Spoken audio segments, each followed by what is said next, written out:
clarity is 迎 going 来 to be 光明。 arduous. 让我们 It 携手 holds the 来， promise of a 以 bright 全人类共同 future. 价 I 值为 call 指 everyone 引， to 共 be 同谱写 guided by 多极 universal 化世 human 界美好 values, 篇章。就这 opening 样，谢谢大 together 家。 the prospects of a multipolar world together. Thank you.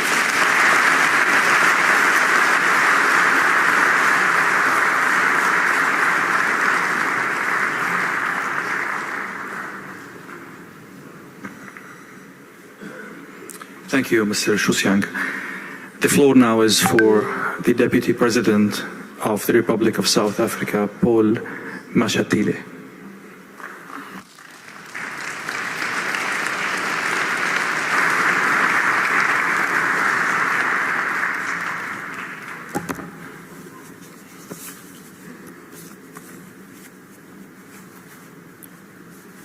Your Excellency, President Vladimir Putin, President of the Russian Federation, esteemed heads of states who are present,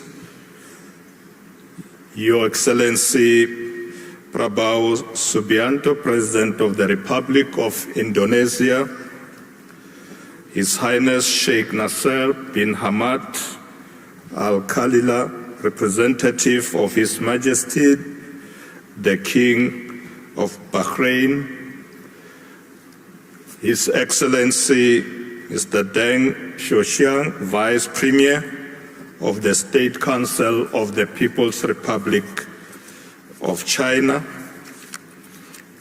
distinguished ministers and deputy ministers, diplomats, business leaders, and fellow delegates, ladies and gentlemen, I would like to begin by sending warm greetings from the government of the Republic of South Africa, especially from our President, President Cyril Ramaphosa, and the people of South Africa. This forum, now in its 20th year, remains one of the foremost platforms for global dialogue on economic cooperation, investments, innovation, and inclusive growth. It is therefore an honor to be given the opportunity to address this distinguished assembly at the St. Petersburg International Economic Forum to convey our vision for a more inclusive, sustainable, and prosperous world. The 2025 theme, Strengthening Multipolarity for Sustainable Development, is not only timely, but central to the moment we find ourselves in. I would like to assume that you will concur with me that the concept of multipolarity has become increasingly relevant in the current global landscape, which is constantly changing. It calls for cooperation, dialogue, and respect for diversity amongst nations to achieve shared goals. The South African government is certain in its belief that the adoption of multipolarity may result in the achievement of sustainable development and economic prosperity for all nations, regardless of their size. It is laudable that as I stand here, I can confidently state that South Africa and Russia are committed to a multipolar world order and actively interact in forums such as BRICS and the G20. Our cooperation covers various sectors, including trade, energy, and technology. Our aim should be to deepen bilateral connections and shaping global governance. Russia has long played a strategic role in the global economy, not only as a major energy producer, but also as a key actor in food security, industrial technologies, and science-based innovation. It is one of the largest exporters of grain, oil, and gas. It is also a rising presence in sectors such as space exploration, nuclear energy, particularly for peaceful purposes, artificial intelligence, and advanced manufacturing. Importantly, Russia's increasing orientation towards Asia, Africa, the Middle East, and Latin America is reshaping global trade routes and creating new corridors for commercial and developmental cooperation. These reconfigurations are part of a broader trend, the steady emergence of a multipolar global economic architecture. Despite the real challenges posed by geopolitical tensions, sanctions, and fragmentation of financial systems, Russia has demonstrated resilience.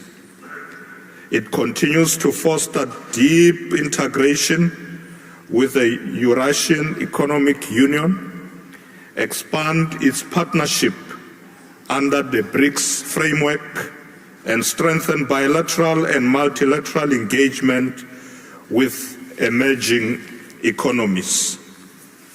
Our country, South Africa, like many others, has also faced numerous challenges on its path to development.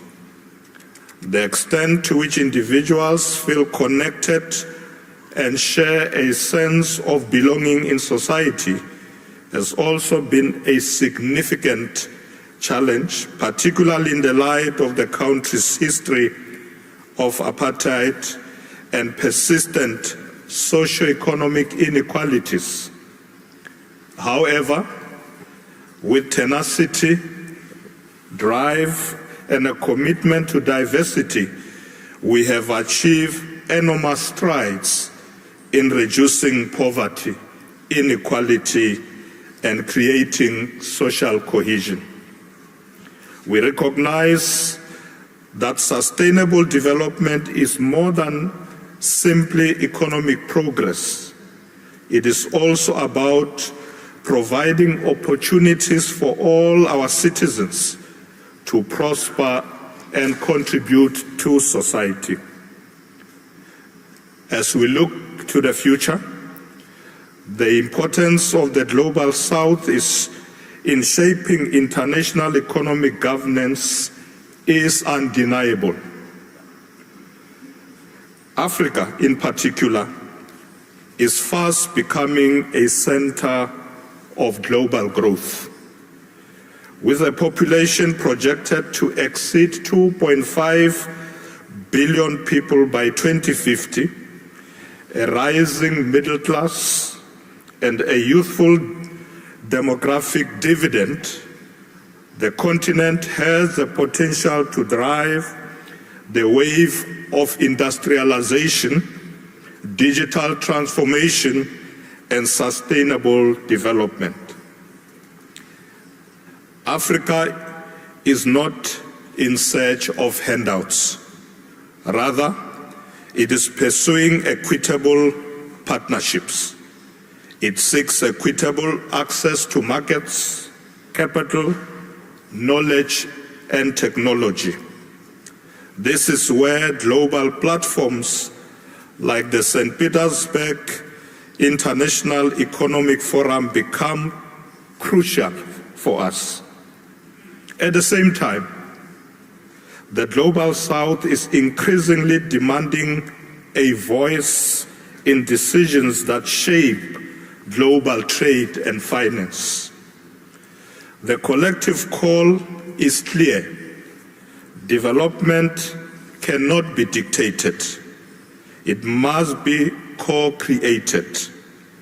Africa and the Global South are not merely passive recipients of investments or aid.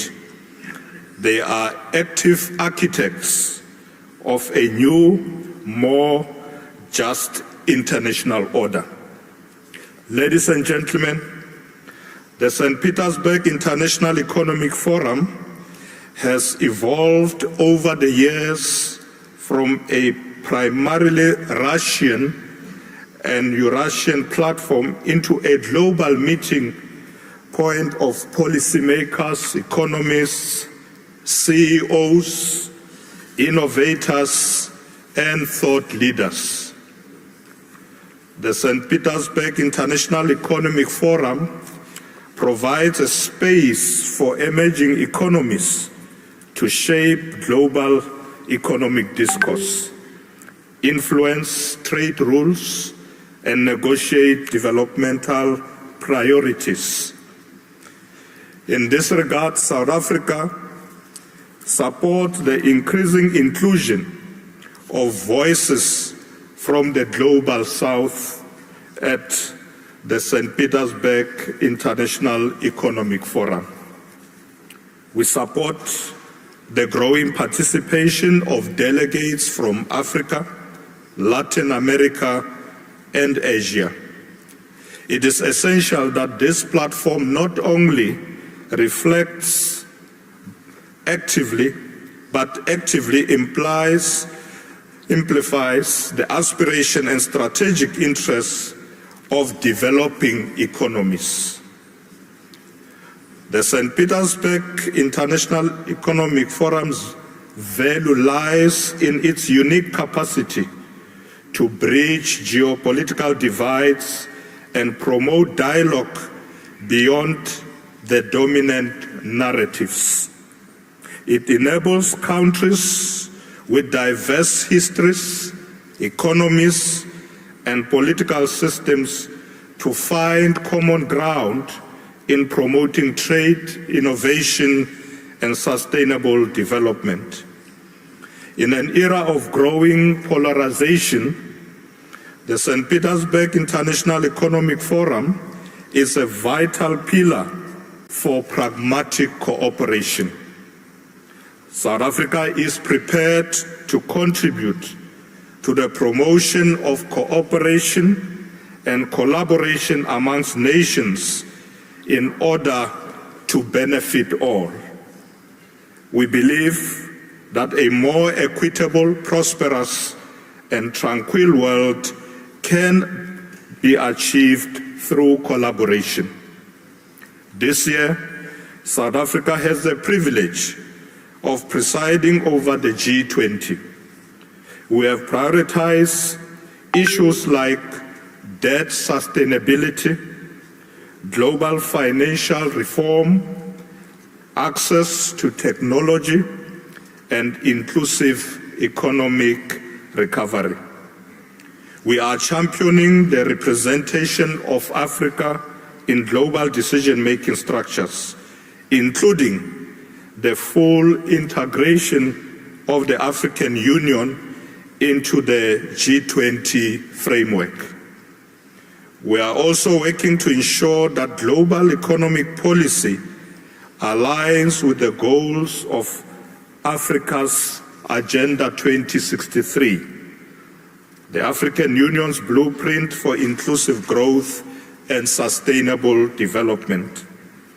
It promotes industrialization, connectivity, regional integration, and the African continental free trade area. We offer a compelling value proposition to global investors and partners.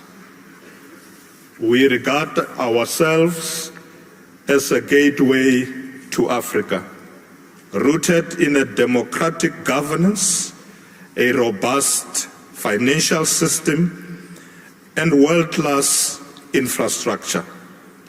Our institutions are strong, our people are resilient, and our vision is clear. We aim to be a center of innovation, inclusive industrialization, and green growth. Moreover, South Africa brings to the table decades of multilateral experience, a commitment to peace building, and development cooperation, and a bridge-building role between advanced and emerging economies. We do not merely seek partnerships, we offer solutions grounded in African realities and global aspirations.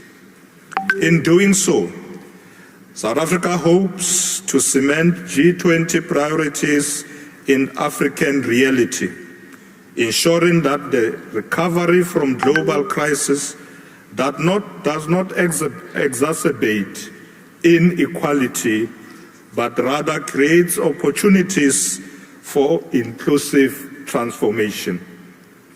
We are pushing for a new international development funding agreement that resolves historical inequalities, whilst also preparing the global South to respond to future shocks with resilience.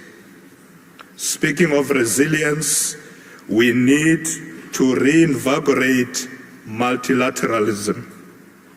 The multilateral order is under pressure, and economic nationalism is on the rise. At the same time, we face collective challenges that require urgent cooperation. Climate change, energy transitions, food insecurity, global health disparities, and digital inequalities. It is in this context that we must reaffirm the principles of mutual respect, sovereignty, equality, and solidarity. We must resist the return to protectionism and instead build a global trading system that is transparent, rule-based, and inclusive. Developing economies must have greater representation in global standing-setting institutions. We must accelerate the reform of the World Trade Organization, the International Monetary Fund, and other Bretton Woods institutions to reflect contemporary global realities. Through strengthening multipolarity, we are able to harness the collective power of our nations to construct a future that is more sustainable for future generations. South Africa is prepared to do its share in promoting international cooperation and collaboration for the future of all nations. The future is not being written in boardrooms in the global north alone. It is being written in the towns of East Africa, in the innovation corridors of Southeast Asia, in the mines and digital labs of Latin America, and the energy, agriculture, and science sectors of Eurasia. The St. Petersburg International Economic Forum is one of the few remaining global platforms where this future can be shaped in dialogue. Let us then seize the moment. Let us invest in partnerships that are equitable and mutually beneficial. Let us pursue sustainable growth. South Africa stands ready to work with all partners gathered here to forge a new era of cooperation, shared prosperity, and enduring peace. Thank you very much. Spasiba.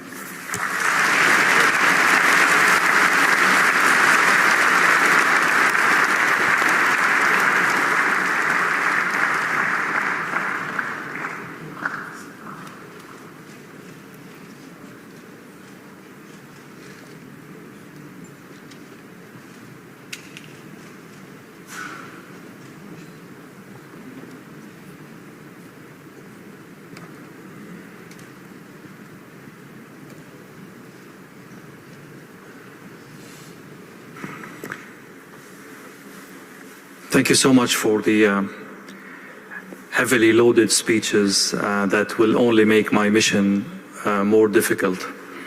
I'd like to start with President Putin.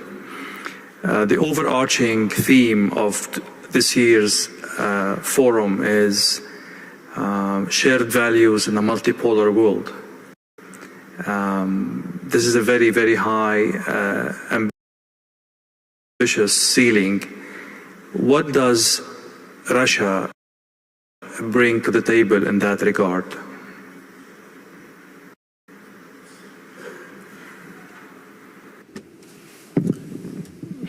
Я пытался это донести в своем выступлении.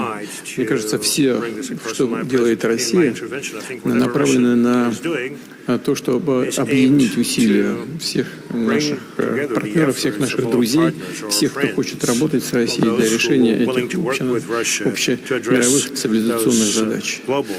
И прежде всего мы стремимся к тому, чтобы развитие мира было сбалансировано, чтобы это развитие отвечало интересам как можно большего числа стран, и чтобы сложился многополярный миропорядок, многополярное мироустройство, в котором бы участники международного общения договаривались между собой, вырабатывали инструменты, которые позволяли бы находить решения даже в очень сложных условиях, но такие, которые бы пошли на пользу всем, а не отдельным группировкам, объединениям, либо военным или экономическим блокам. На мой взгляд, и наша сегодняшняя встреча, наше сегодняшнее мероприятие, которое тоже, как известно, организует Россия, посвящено именно этой цели.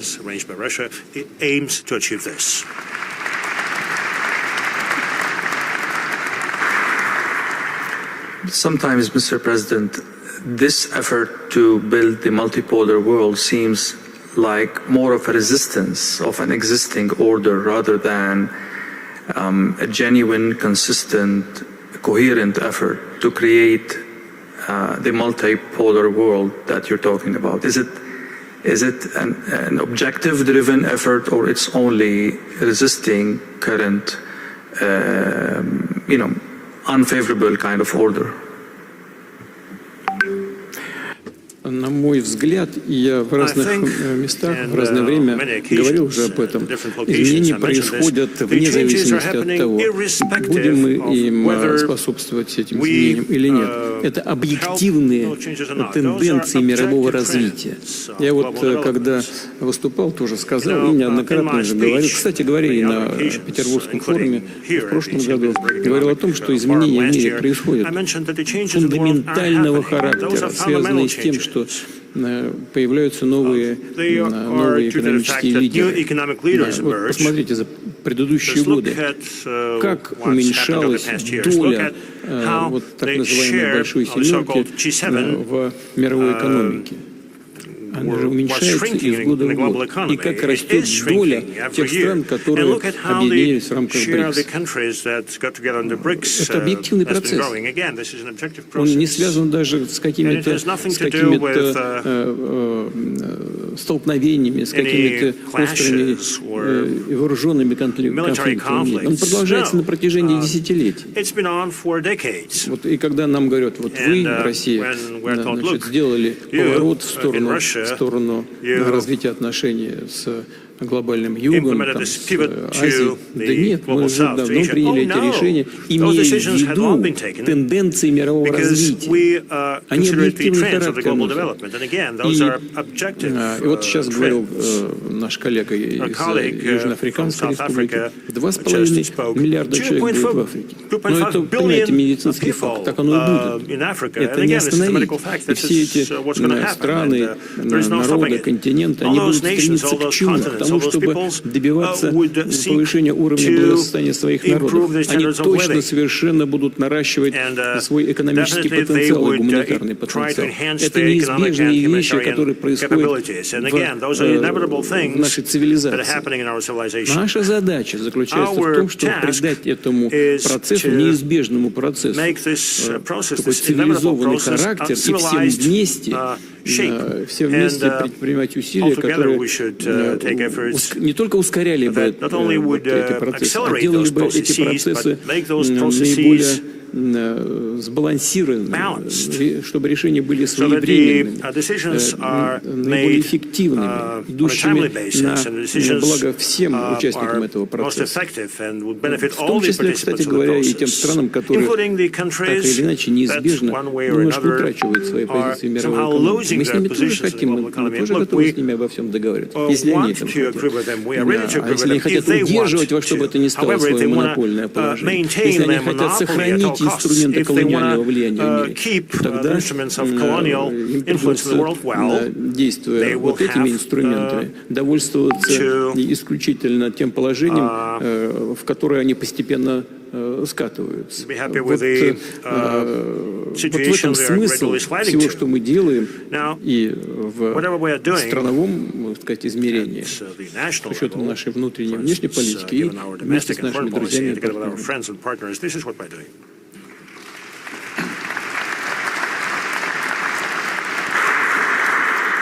And obviously they have the tools to cripple this endeavor that you just summarized, Mr. President. So I would ask President Prabowo of Indonesia. Indonesia has always walked a fine line, has always, as you mentioned in your speech, been a non-aligned state. But as the world becomes more and more complicated, can Asian countries, ASEAN countries, stay non-aligned, or this is more and more not an option, or a very, very narrow option as we go forward? Thank you. I think, in my opinion, it's not easy, but it's a line that we are determined to maintain. As I said, we respect all the great powers, we respect our neighbors, and we really believe that the only way for prosperity is collaboration, cooperation, and peaceful coexistence. And this is what we try to achieve. So we want to maintain good relations, and we try to convince all parties that the only way forward in this planet is getting smaller. We cannot afford rivalry that is going nowhere. Especially if it goes into confrontation. So no, I'm convinced that we have to maintain this path of non-alignment. Mr. Vice Premier of China, China and Russia are building with others this new order in the world. But if you look last year, things started to ease up between Moscow and Washington. There is more dialogue between President Donald Trump and President Putin. Is this a source of concern for you in China? And how do you see the developing relationships between the leading powers in the world?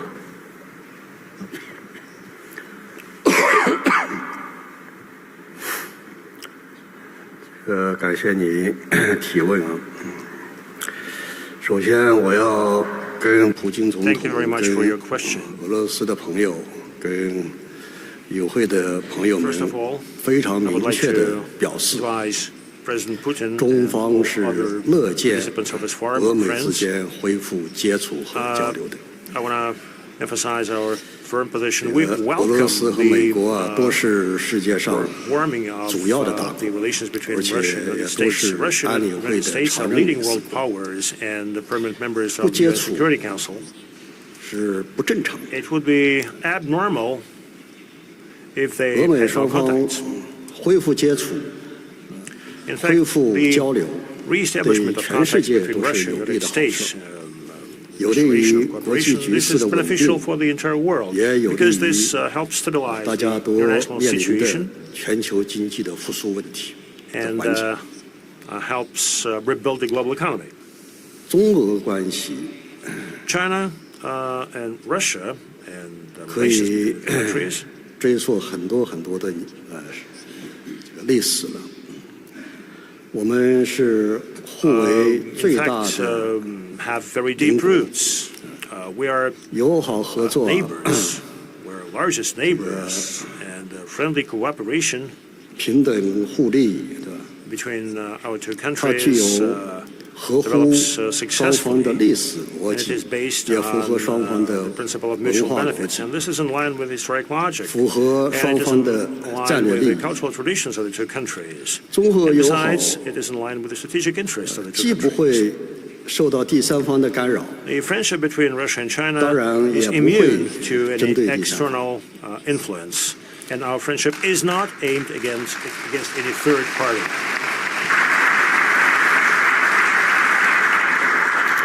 这些年，在习近平主席和普京总统的 Yesterday, 战略引领 President 下 Xi 中俄关系达到了历史最好的水平。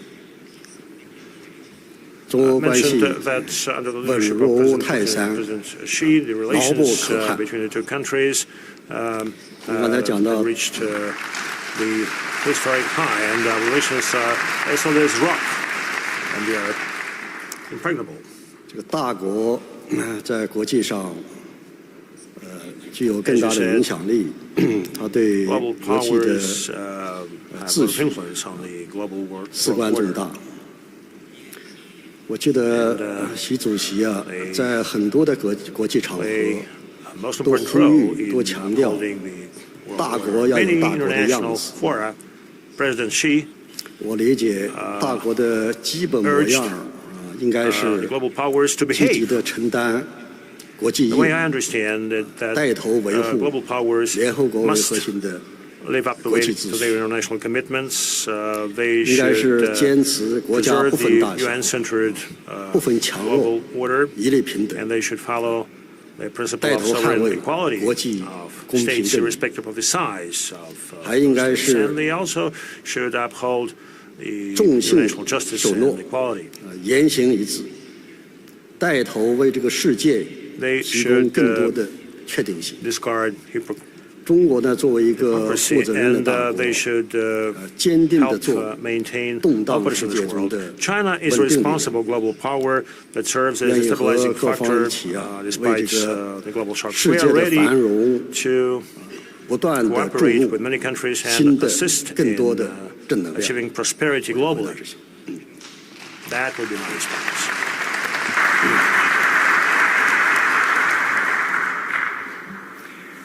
Thank you so much. Sheikh Nasser, Bahrain is a very unique country. You have very good, exceptional relations with Washington, yet you are here today representing your country and His Majesty as a guest of honor in St. Petersburg Forum. This is a very unique feature. It aligns with, those who know Bahrain would say this will aligns with the history of Bahrain as a trade hub, as a political bridge. But how are you maneuvering and navigating a more and more polar world with the set of skills and experiences you have in the realm of bridging between East and West? Well, you have mentioned briefly about history, and let me take you back nearly 5,000 years ago, the job of Bahrain, where it maintained the relations between East and West.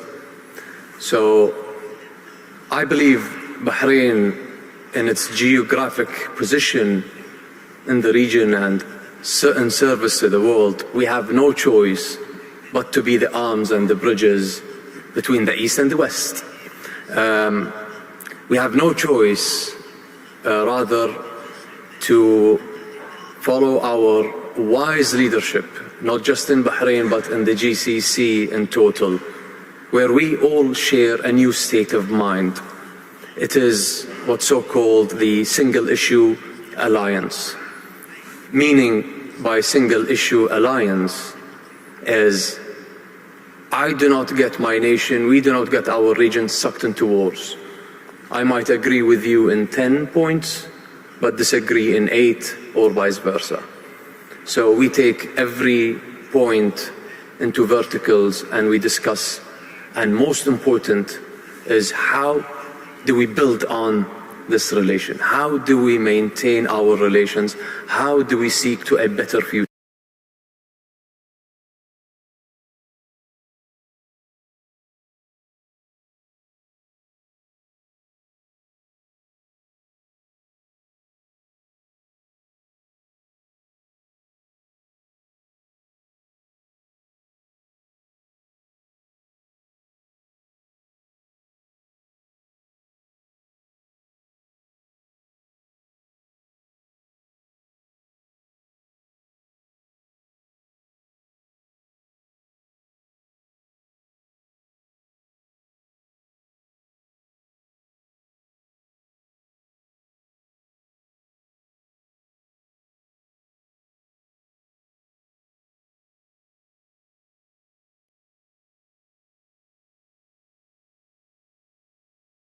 Something very interesting about St. Petersburg Forum being one of the very, very few places where shaping the conversation around geopolitics and geoeconomics is happening through dialogue. That's a very solid conclusion in today's world. I'd like you to elaborate more. What did you mean by that? And why? What makes this one of the few and unique places for such dialogue? Thank you very much for that question. I want to start by saying I think we should thank President Putin for this great leadership, ensuring that particularly countries of the global south should have platforms to be able to collaborate, share ideas, come up with new innovative plans. As I said earlier, that in South Africa we've taken a position that we should not continue to go to others for handouts. We should not be queuing for aid, but we should focus on development. And that countries of the global south can do it. We can see it. We are developing. We are getting stronger. And I think we should keep it that way.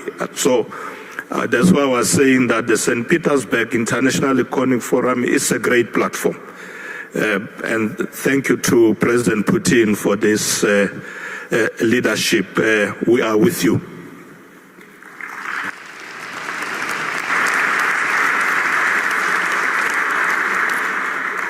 Let me bring the conversation from values to closer to the conflict areas in the world. President Putin, Israel said that the statements are normalizing the fact that a country might kill the president of another country. That's basically the conclusion of last week's statements. Yes, Ayatollah Khamenei is not head of state, but he has enough gravitas to be considered as head of state and to be protected by the articles of international law. But when we normalize the idea, no matter where you stand on Iran, when we normalize the idea of a country killing the president of another country publicly, and what kind of new rules are being set, they are obviously contradictory to the kind of values you're trying to put forward, isn't that?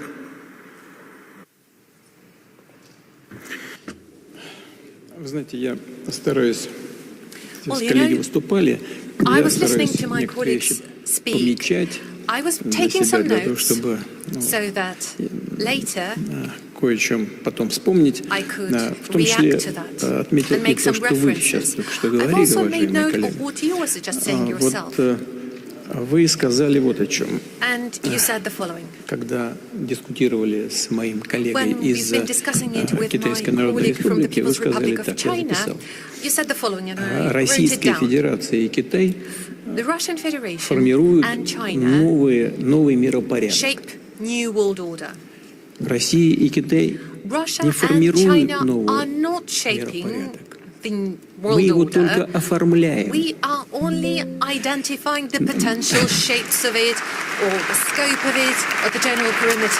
Новый миропорядок возникает естественным образом.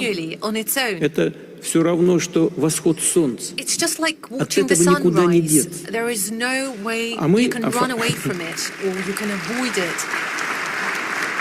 А мы его оформляем и, может быть, расчищаем дорогу для этого процесса с тем, чтобы он был более сбалансированным и отвечал интересам подавляющего большинства стран. Мы очень рассчитываем на то, что все страны будут это осознавать и, в конце концов, поймут, что, как я уже сказал, что вот такой способ найти решение, он лучше, чем способ давления и на самом деле и тот неоколониальный по сути своему миропорядок, который жил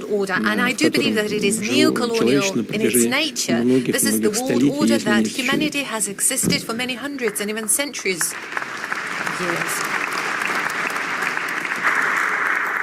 Would you allow, Mr. President, to go back to the question about normalizing the talk about, a country killing the president of another country, in the case of Iran and Khamenei and Israel within this conflict? I mean, it seems that those who are making the new values are not the global South, not obviously not Russia, not China. It's the Israelis. Are you comfortable with that?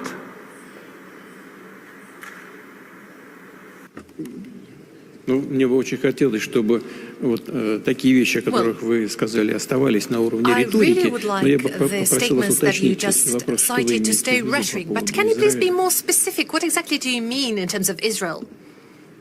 I mean, the new values now is that one country is setting the rules for another country who has or doesn't have enrichment, for example.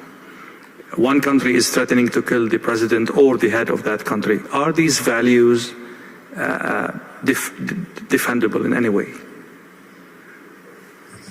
Я здесь не вижу никакой новизны, во-первых. Здесь ничего нового нет. Первое. А второе, Российская Федерация всегда, я хочу это подчеркнуть, выступала за обеспечение безопасности каждой страны без ущерба для безопасности другой.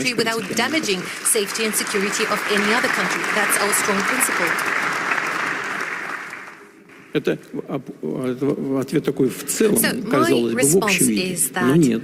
In general, it may sound as a generic concept, but I promise this is a very practical approach executed by Russia.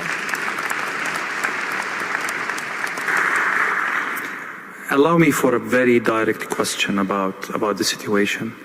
Donald Trump is seeking what he calls the total surrender of Iran in terms of the nuclear project. Would Vladimir Putin seek the total surrender of Volodymyr Zelensky in the same vein? Во-первых, эта ситуация не такая же, принципиально другая. Во-вторых, мы не добиваемся капитуляции со стороны Украины. Мы настаиваем на признании реалий, которые сложились на земле.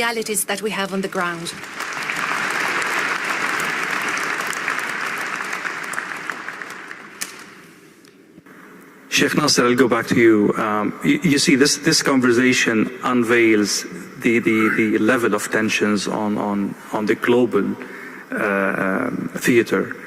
I will go back to the question about how GCC countries keep moving from one success to another, and Bahrain is one of these successful countries, despite all of these turbulences, despite all of these, flashpoints in your close vicinity and globally. How do you do that? And what lessons can be drawn from that by others? Let me start by saying, Alhamdulillah, for a wise leadership we have in our region.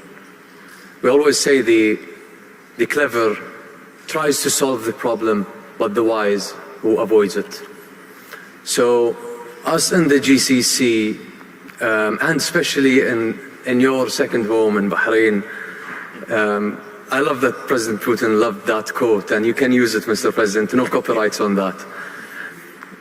Us in our country, we talk numbers, we talk facts, we project our plans. As what we saw today from President of Indonesia, this is a man who is expediting his KPIs by far. He thinks that he will reach in 4 years' time that goal, but he reached in 1 year's time. We are sprinting in our region.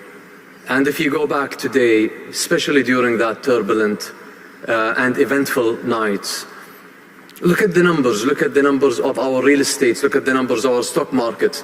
There is a lot of confidence from the people, from the investors, with our leaderships over there. Today in that beautiful city, I sat with the top chairmen and CEOs of your top companies in Russia, and we exchanged the same vision, we exchanged the same purpose and the same spirit during these conflicts.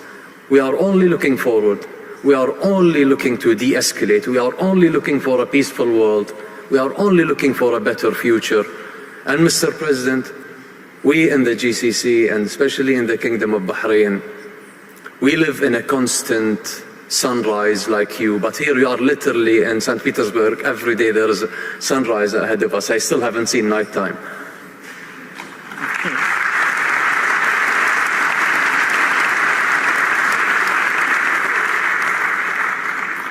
Mr. Vice President, as I mentioned earlier, the South Korea has a very unique position in history in terms of how it evolved, in terms of how it fixed its wrongs and mistakes, and then fixed its history. One of the things that came to my mind when I was preparing for this is the experience of de Klerk, the last president of the apartheid regime. The thing is that he made himself part of the change, and that saved South Africa a lot of blood and destruction and chaos. What lesson can be drawn from this history when a regime or a state or an idea hits a wall? How can you advise these states or these regimes to change the same way South Africa changed? Well, de Klerk is not a good example because he was defeated. He was forced to come to the table by the masses of our people. He didn't come voluntarily. What we are saying that leaders must recognize that we can resolve our differences through peaceful means, but there are those who need to be dragged to there. And I think the example of de Klerk is quite that. He was dragged to the negotiating table by the masses of our people. And we were quite happy once he came. He had no option. He had to participate. He did try to portray himself like he's Nelson Mandela. He's not. He was dragged there by Nelson Mandela to say, we are going to negotiate peace. And we want to continue to share this example with other countries. We are quite involved now in the African continent, engaging in peaceful negotiations in the South Sudan, in the DRC and other places. So yes, there is indeed value in negotiating, in discussions, but there are situations where the masses have to stand up and they have to fight for their rights. And that's what we did in South Africa.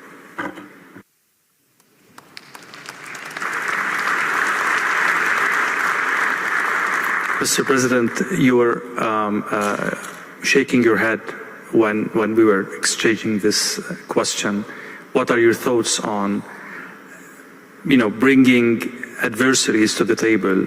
Does it require, is defeat a prerequisite for dialogue, or we can, bypass this phase and go to dialogue?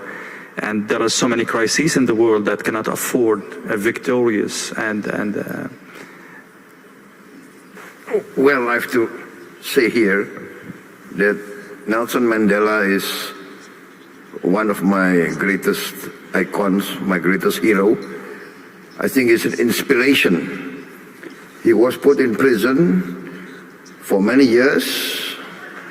He was sentenced to death, threatened to be sentenced to death, accused of many things. And his famous statement was that he was willing to give his life for the principle of freedom.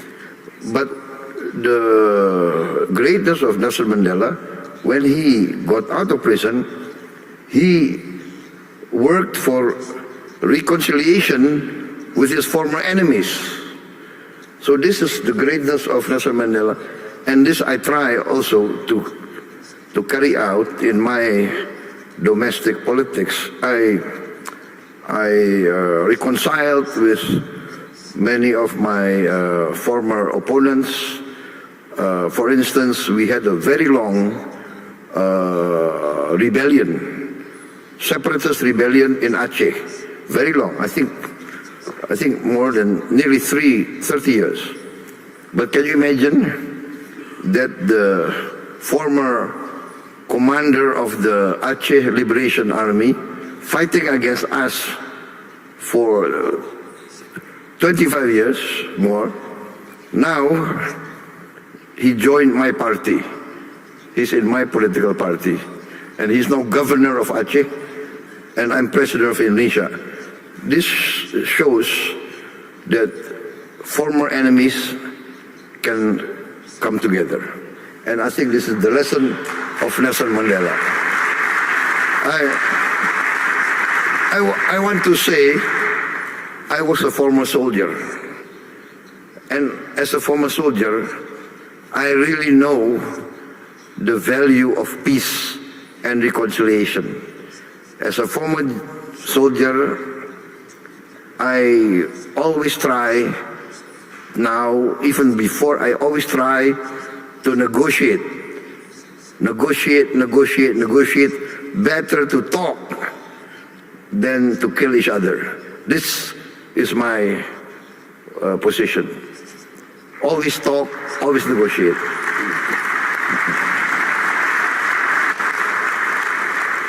President Putin, on a more practical question concerning the crisis in the Middle East. Now, we will talk about Ukraine in a while. But the current crisis, it touches on geopolitics, energy, and it has repercussions that go beyond the parties involved in the struggle. Is it a test for how the South can play a role in, mending the fences between both countries, in putting some good imagination around a solution, architecting a solution that can be acceptable by two parties that are fighting, head to head? Is this a test for what you are proposing and trying to create as political weight for the South? Yes, I do believe it is quite probable. Таково, что реальная жизнь такова, что многие страны региона имеют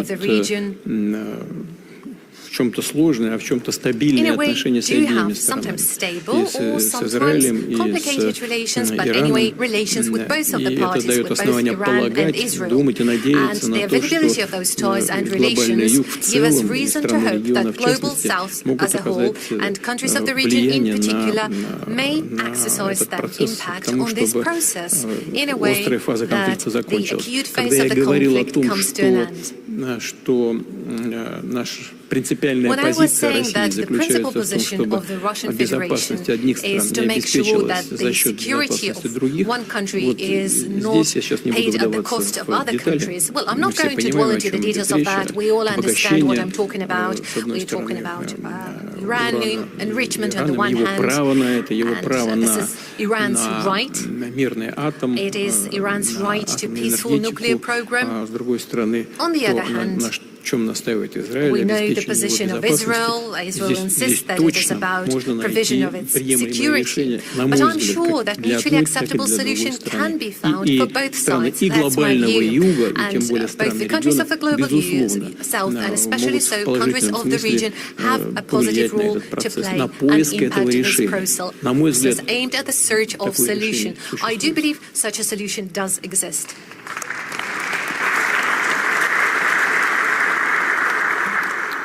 Actually, today, the Russian ambassador at the UN said that the only way forward is a political solution for the nuclear file between Iran and the Israelis. Is there any, preliminary points about this solution, or we're still too far from that?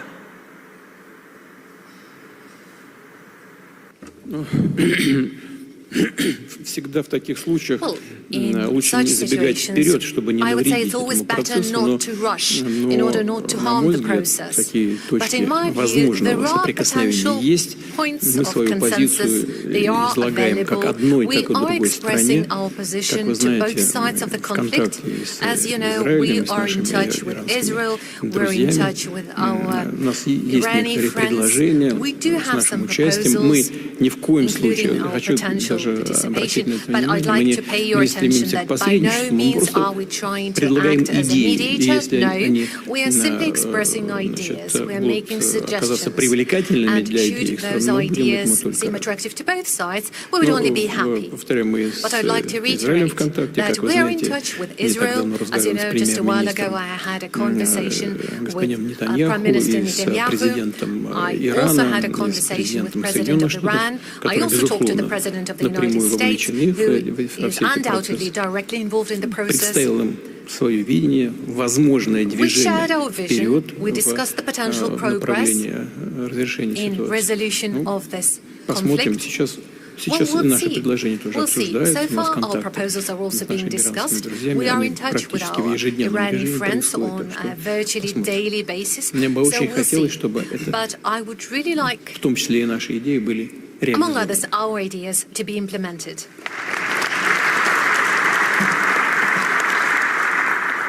Sheikh Nasser, during the king's visit to Moscow, he explicitly talked about the role of Russia in maintaining peace in the Middle East. It was an initiative His Majesty put forward during the Arab Summit in Bahrain, in Manama. And he was very particular about the role of Russia in achieving that peace as a pivotal role. What role do you think Russia can play now in the current crisis? Yes, you were right. During our previous visit and after the Arab Summit that was conducted in the Kingdom of Bahrain, we have called out for World Peace Forum to end and to reach to a solution with every conflict. His Majesty is a leader of peace. He drives his country towards peace and ending conflicts, and so as President Putin. As you have heard from the President just now, that he continues talking, no mediation. I believe that mediation will always confuse the situation, but any suggestion, any words of wisdom these days are mostly needed. Avoiding de-escalation, I think, is the key words of today. Thank you, Sheikh Nasser. I'll go back to President Putin about Ukraine. How is the war in Ukraine reflective of the values that St. Petersburg Forum is trying to put forward, to defend, to underscore?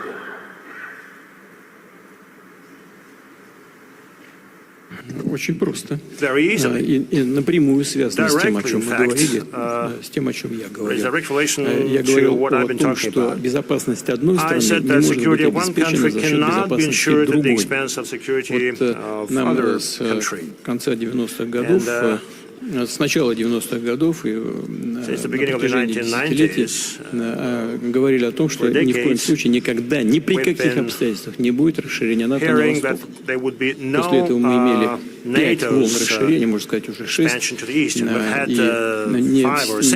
несмотря на все наши призывы этого не делать, все наши призывы были игнорированы.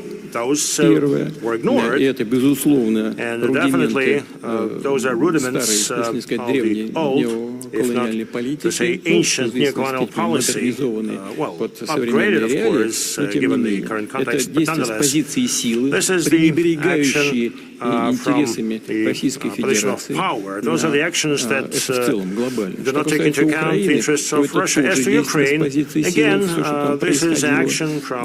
Что я имею в виду? Это государственный, кровавый, антиконституционный переворот на Украине. Это что такое? Это тоже действие с позиции силы.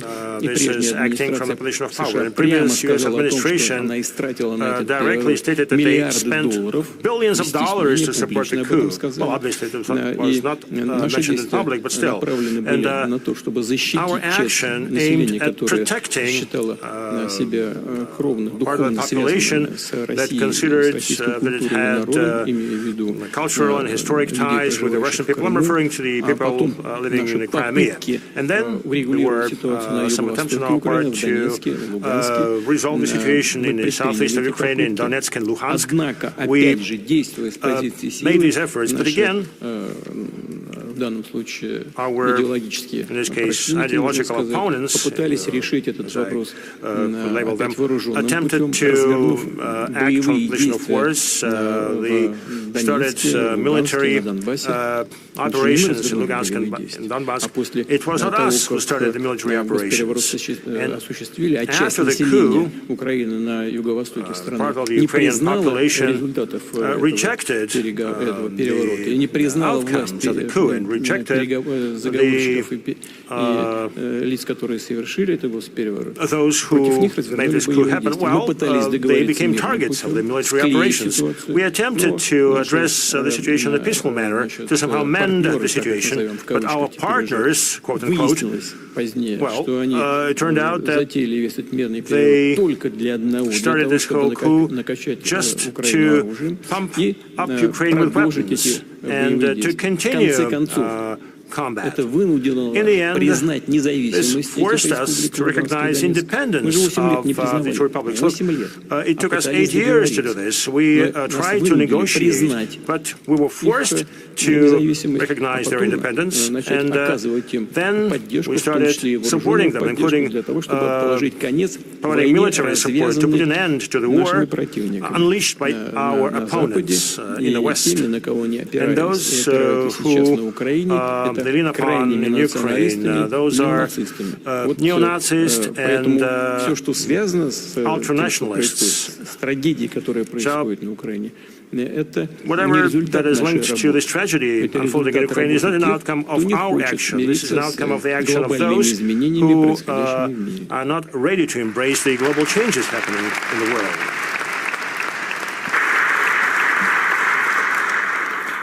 Mr. President, I'm in no position to challenge the narrative you put forward. Let's say this is the baseline of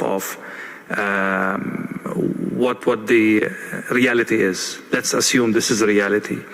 Your army is advancing beyond the 4 areas that are considered Russian by Moscow. So what's your end game? How deep is your army going to go, and for what effect? вы сказали по поводу областей, которые мы считаем своими. Я уже много раз говорил, что считаю русский и украинский народ одним народом на самом деле. В этом смысле вся Украина наша.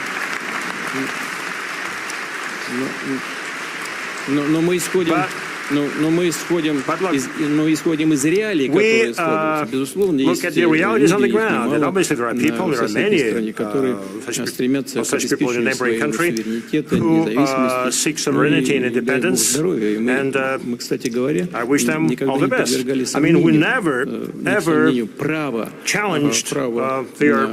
украинского народа на независимость и суверенитет. Вместе с тем, основания, на которых Украина стала независимой и суверенной, были изложены в декларации независимости Украины в 1991 году, где ясно черным по белому написано, что Украина — это внеблоковое, неядерное, нейтральное государство. Неплохо бы вернуться к этим основополагающим ценностям, на которых Украина получила свою независимость. Мы с самого начала, когда конфликт уже приобрел такой острый, горячий характер, предложили тогдашнему украинскому руководству прекратить немедленно всякие конфликты, вывести свои войска с тех территорий, люди, на которых не хотят жить в составе Украины, на которой происходят антигосударственные, антиконституционные перевороты, а хотят жить или самостоятельно, или в составе российского государства. Они отказались. Дальше это не политические решения, а логика боевых political decisions, and now the logic of combat comes into play. The military look at where they can better advance, where they can channel their troops to achieve the best outcomes with the lowest possible casualties. And this is how troops advance. You know, we have это не поговорка, не притча, а старинное правило. Там, где ступает нога русского солдата, whenever the boot of Russian soldier stands, it becomes ours. Но я понимаете, я не хочу, знаете, чтобы это выглядело так вот милитаристски, но на самом деле мы предлагали на каждом этапе происходящих событий. Я хочу это подчеркнуть, чтобы вы понимали, то, что я сказал, абсолютно истинная правда. Мы предлагали на каждом этапе тем, с кем мы в контакте были на Украине, остановиться. И говорили, давайте сейчас лучше договариваться. Потому что вот эта логика развития чисто военных действий может приводить к тому, что ваша ситуация будет усугубляться. И тогда нам придется вести с вами переговоры с других, с худших для вас позиций. Так было несколько раз.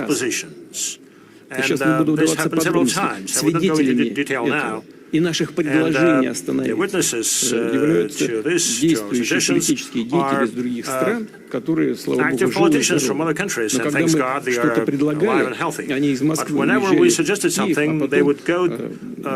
в Киев, а потом говорят, что мы агенты Кремля. Больше не ввязываться. То есть каждый раз мы слышали нет. So each time we heard no. And we said time and again, let's do it, let's negotiate. It's going to be worse for you. No. Why? Well, because those who are guided by old and new colonial principles, including and primarily Europe, they thought that they would crush Russia, would destroy Russia, and would feast on it. That's exactly why, and I'm confident, that's exactly why former Prime Minister Mr. Johnson, and I think this happened Байдена приехал на Украину и предложил не договариваться с Россией, а договоренность была уже на столе. В ходе стамбульских переговоров, мы достигли практически консенсуса почти по всем вопросам. Осталось только точку поставить. Я готов был тогда встретиться с действующим главой режима и поставить точку. Надо было приехать с господином Джонсоном, быть точно уверенным при поддержке действовавшей тогда администрации Байдена и отговорить Украину подписывать достигнутые соглашения и попробовать добиться стратегического поражения России на поле боя. Вот они добились до того, что и новые территории оказались под нашим контролем. Российская армия наступает по всем направлениям, на всей линии боевого соприкосновения каждый день. Вот смотрите, что они сделали. Взяли, забрали в Курскую область. Look, they incurred into the Kursk region. Well, they lost 76,000 troops there. It's a catastrophe, it's a disaster. 76,000. В конечном итоге, как мы и говорили, мы их оттуда вывели. We draw them out from that region, but they started to create threats for us along the whole border with Ukraine in two neighboring regions. You know, they lack personnel, and now we have to create a security zone along the border. И они отвлекают туда свои вооруженные силы, которых и так не хватает на принципиальных участках. Divert their troops there. The troops that they're lacking in other areas. 47% is the current staffing level of their combat units. In fact, they lose their combat worthiness. With their own hands, they extended the battle lines for another 2,000 kilometers. And as I said, they started to create threats for us along our border and another 1,600 kilometers. You know, they spread their troops thinly. From the military standpoint, it's silly, it's stupidity. They create problems for their own and they have to respond somehow. You said that there are some other territories. Yes, of course. Look at the national border. As I said, they incurred into the Kursk region and they committed a lot of crimes there, including crimes against the civilian population. And we kicked them out with significant losses, and now we have to create security areas along the borders because they keep attacking from there. They use artillery, they use UAVs. How deep is the security zone? Ну, в Сумской области in the Sumy region, it's about 10 to 12 kilometers, in some places 8 to 10 kilometers, and then there's the city of Sumy, the regional center. But we do not have this task of taking Sumy, but I do not exclude this. I do not rule this out. Но почему? Почему мы это делаем? Why are we doing all this? Well, because they're creating threats for us. They keep shelling our border areas, our border regions, and this is an outcome of their просто ничем не обоснованных действий. Ungrounded and ill-thought-through actions. The only objective was of political nature, just to demonstrate that they can do something, that they can obtain something from their foreign sponsors. And look, they've gotten some $250 billion. Well, not enough. Give us more and more and more. And one half is being stolen, if not more. That's why we found ourselves in those regions. And again, this is an outcome of the standoff. Thank you, Mr. President. I would later go back to some aspects of your answer, mainly about the nuclear aspect of what's happening. But I'd like to go back to the other participants. Indonesia, Bahrain, and South Africa are three countries actively deepening relationship with Russia. From what I understood, this conflict, unfortunately, and I hope I'm wrong, might go for long. How are you planning to mitigate the fallout of this conflict in terms of secondary sanctions, in terms of political reputation in the world, in terms of pressure coming from your other allies. This is a very, very complicated situation you don't want to be in any way, but that's reality. I will start with you, Mr. President. Well, I really don't understand actually your question. What secondary sanctions? I'll make it simple. Yeah, for Indonesia, we are very clear that we have always been on the line. In the Ukrainian situation, I think 2 years ago, we proposed immediate ceasefire in place.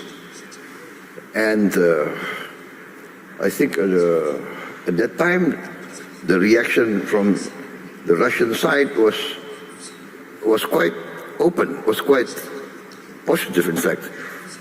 But the reaction from the Western governments, I have to be fair, not all Western governments, but many Western media virulently attacked my proposal. They said that I was proposing the peace of the cemetery. That was what many of these Western journalists accused me of. So we would always propose a peaceful solution. And at that time I reminded everybody that even in Korea now, North Korea and South Korea, there's a demilitarized zone supervised by the United Nations. The war in Korea is officially not yet over, but there's a peaceful condition. So that was what we proposed, like to save the people of Ukraine on all sides, people of the Russian-speaking areas, just to save them. A secession in place. That was as if we are far from the place, but we want to promote a peaceful solution. So I don't understand who's going to give sanctions to us. Sheikh Nasser, same question about the secondary sanctions on the friends of Russia. Let's agree that this is part of the reality of international dynamics and people take care of that. I mean, pay attention to that. How are you navigating this in terms of sanctions, in terms of reputation as well?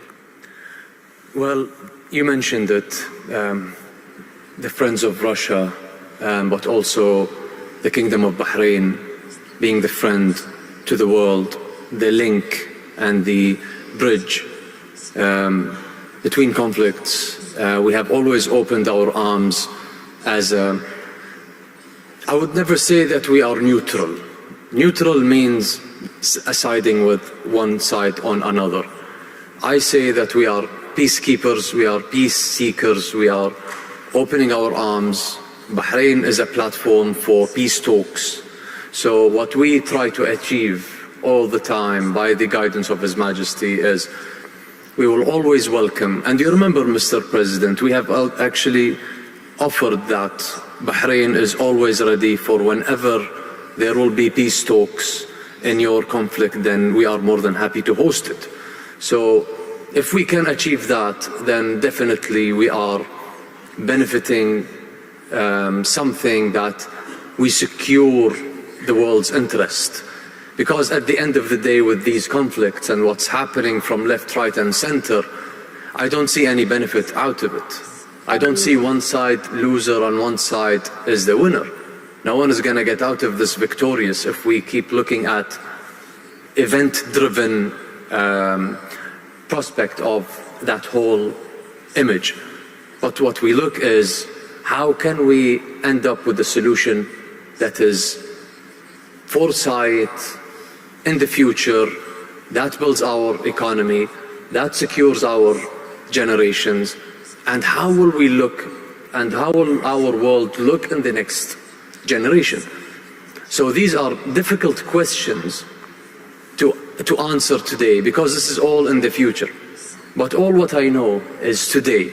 If I go by every sunrise again, knowing what is happening today and what I see around me today in the world, people are readjusting, people are reshuffling, and people are expecting that hopefully with the leadership and with the wise leadership of Mr. Putin, that something beneficial is going to happen. So I am an optimistic person. I look at these opportunities for my nation and for the better to everyone. So if we seek together, how can we bring these issues into solutions, then we are on the right path. If we are not thinking this way, then we are definitely not thinking of a solution. So at the end of the day, let's not get deep into these issues, but let's think forward and let's readjust our posture of today, and then this will shape our future together forward. So this is our navigating track, I think. Excellent. Mr. Vice President, the same question for you.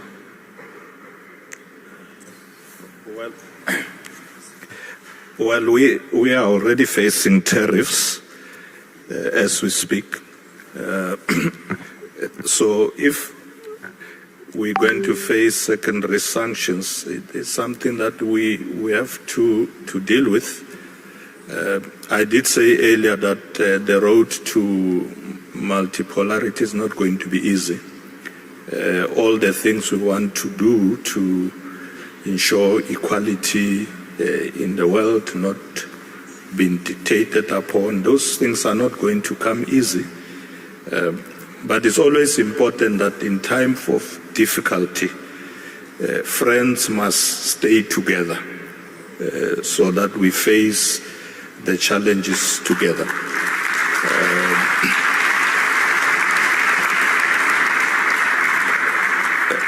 And I want to recall here the famous words of our former President Nelson Mandela in time of difficulties, when others tried to say, why do you go to this country and this country? And he said, we are not going to be dictated upon who our friends should be. We choose our friends. We work with our friends even in times of difficulty. So the countries of the Global South must work together. We are already working together. We will face this challenge together, and I'm sure we'll succeed.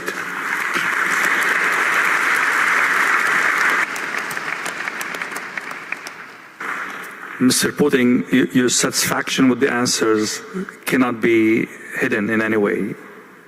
Any comments?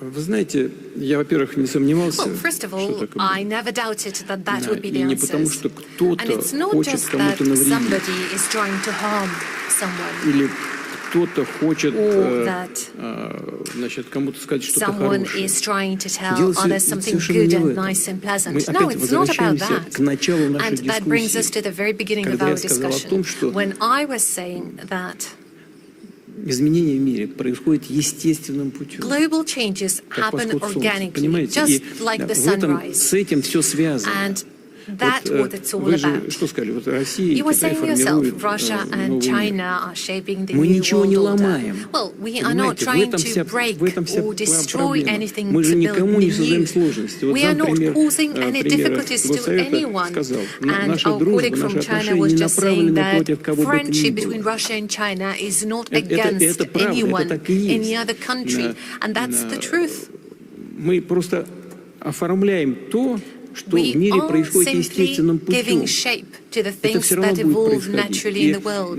And they are going to evolve anyway. Значит, сгибаться But под под давлением тех, кто хочет сохранить прежние правила, это значит оставаться где-то сзади. А преодолевать все сложности, все, в том числе и тарифные войны, в том числе и санкции и так далее. Преодолевать это значит идти вперед. Мы дружим с теми, And we are friends, we are partners with those countries who are willing to move ahead. И готов к этому. And those who are ready for it, those who are ready to accept this challenge.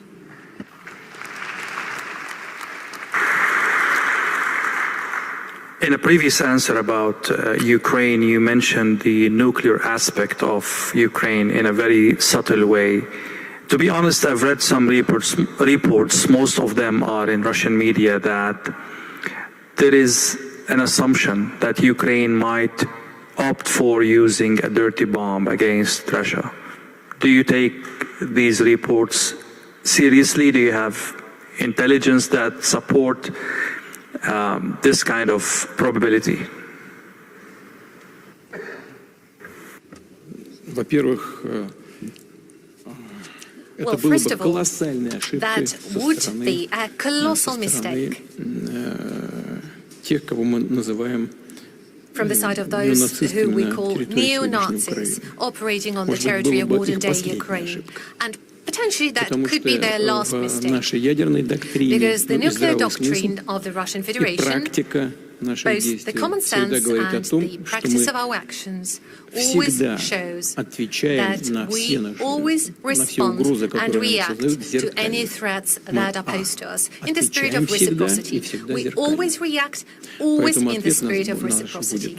So our response would be extremely harsh and most probably catastrophic in nature, both to the neo-Nazi regime and unfortunately to Ukraine itself. I genuinely hope that it will never happen.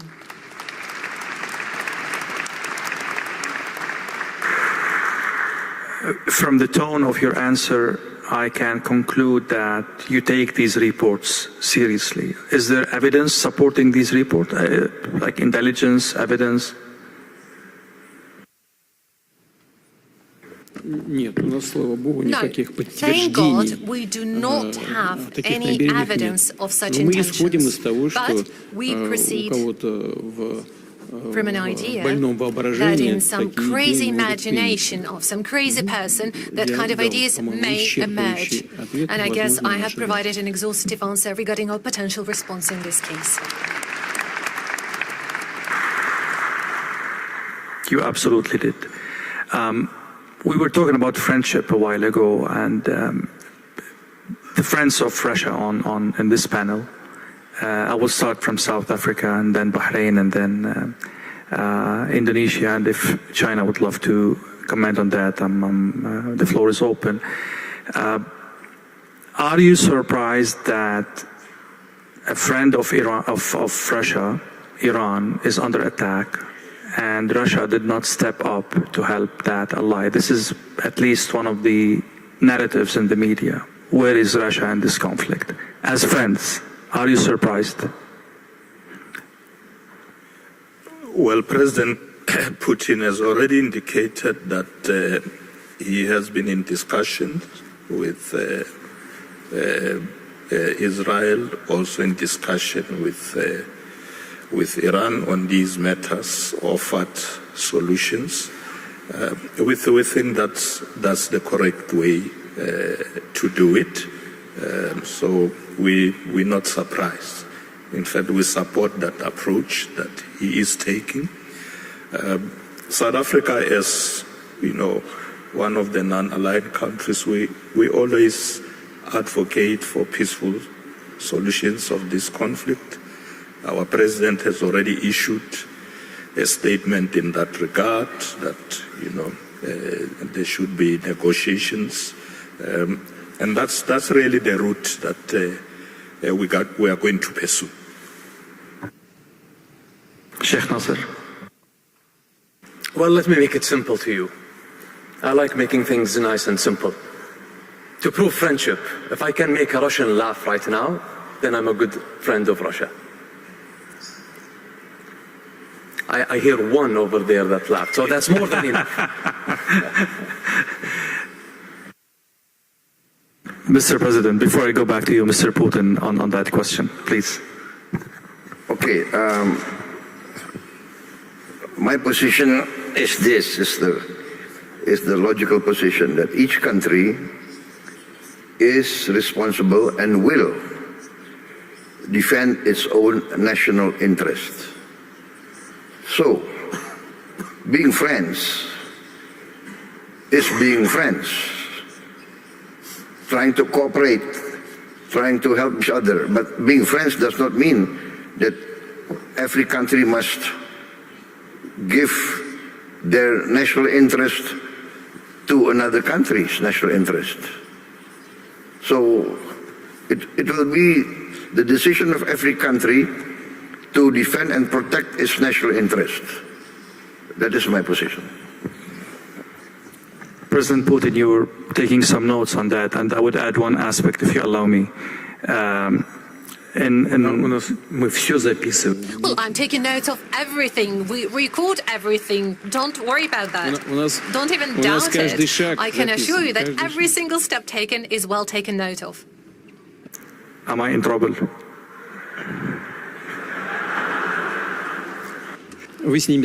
Well, I'm sure you'll be able to overcome those, and we will assist you in doing so. So, in Western media, there are reports saying the following, and I leave the opportunity for you to comment on that. Actually, the Iran war is a good thing for Russia. A, oil is up.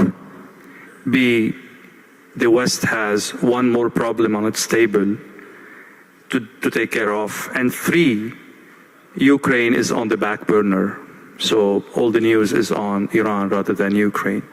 How do you comment on that? And what do you say for those who are saying that Russia is unreliable ally because it did not step up for Iran? Those who promote such narrative about Russia not being a reliable ally are provocateurs. They provoke the situation, and this won't help them. They won't reach their goals. Every conflict is like any other conflict just on the surface. But as the former Minister of Defense rightfully stated, and the theoretician on military conflicts and military operations, my distinguished colleague, President of Indonesia. By the way, we published his book in Russian on military art. You know, every single country has its own responsibility for what's happening with it. Now, about Russia being reliable or non-reliable as an ally. We've heard that we are supposed to show some solidarity, and this is very true. But each conflict is unique. Let me emphasize that Israel has more than 2 million people who came from the former Soviet Union or Russia. In fact, Israel is almost a Russian-speaking country today. And clearly, in our most recent history, we factor this in. Now, traditionally, we've had very good, friendly, and trust-based relations with the Arab world and Islamic world, because about 15% of the population of Russia are Muslims. So Russia is an observer in the Islamic Cooperation Organization. It's another important factor. We have to consider both factors. Now, we have established some friendly relations with Iran. And in this connection, we always fulfill all our obligations. And the same is happening in terms of relations between Russia and Iran. We support Iran in its struggle for its legitimate interests, including the interests with respect to peaceful uses of the atomic energy. And this has always been our position. This is our principled position, including in this conflict. It has never changed. And those who claim that we should have done more, well, what more? Starting some military operations or what? I mean, we already engage in military operations against those who we consider to be opponents of the ideas and concepts we promote.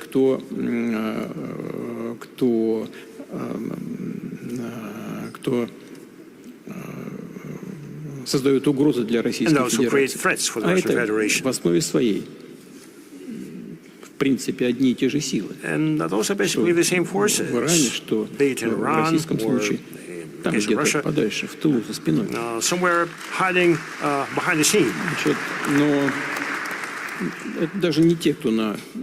It's not those who engage in actual combat, but we have some obligations, and we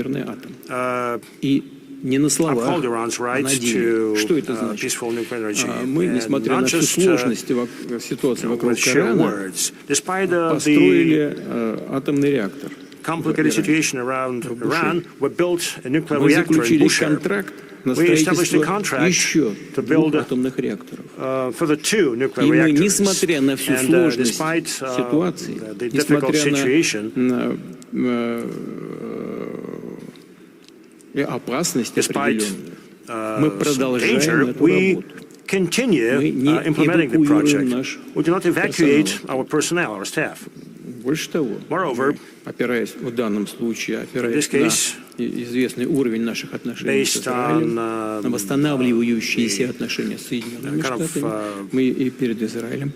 relations with Israel we have, and thanks to the restoration of our relations with the U.S., we put this issue on the table for Israel and for the United States, stating that we, from our mission in Iran, being guided by our understanding of Iran's right to peaceful uses of atomic energy, and we act in strict compliance with international norms, and we ask that security of our personnel be ensured. And Prime Minister Netanyahu agreed to this.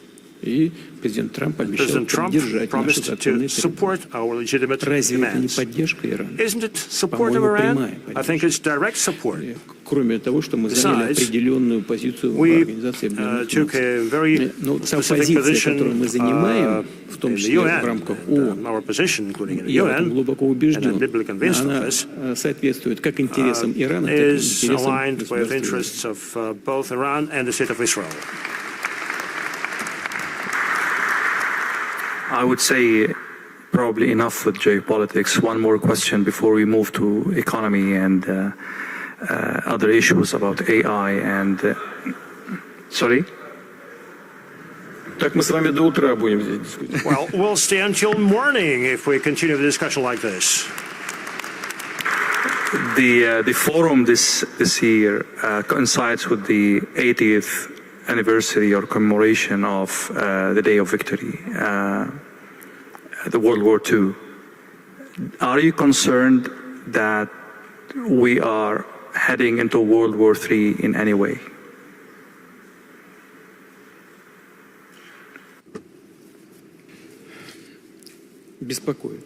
It does concern me, and there is no irony about it. This is no joking. A lot of conflict potential is out there, and it's growing. Right next to our borders, there is one conflict that directly affects us. I'm referring to the conflict in Ukraine. Now, see what's happening in the Middle East. And clearly, we're very much concerned with what's happening around nuclear facilities of Iran.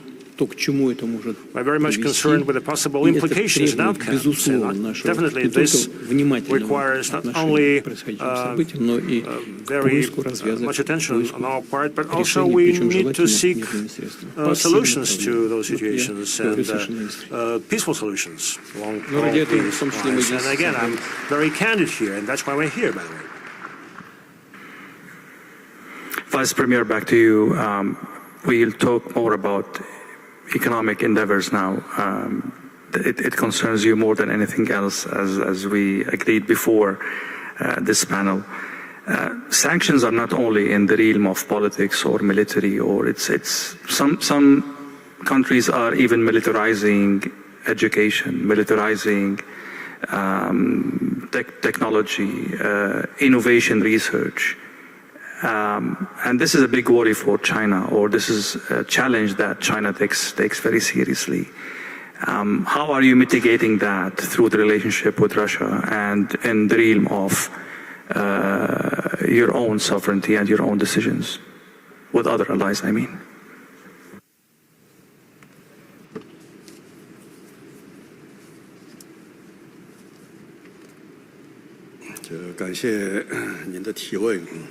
Thank you for the question. Let's look at the world around us. Science, technology, education, these areas are crucial for the progress of humanity. Their importance is unprecedented. Let's give it some thought. I mean, this entire progress would not have been possible without cooperation among different nations and countries, without learning from each other. Therefore, education, science and technology are indeed irreplaceable factors for future development of humankind. As suggested some 7 to 8 years ago, we saw some attempts of countries to use power to dictate the interests. In fact, they even started to put barriers to intergovernmental cooperation on science and technology. This is a regress from the historic standpoint, and it harms sustainable development of humankind. Obviously, it's reassuring that China and Russia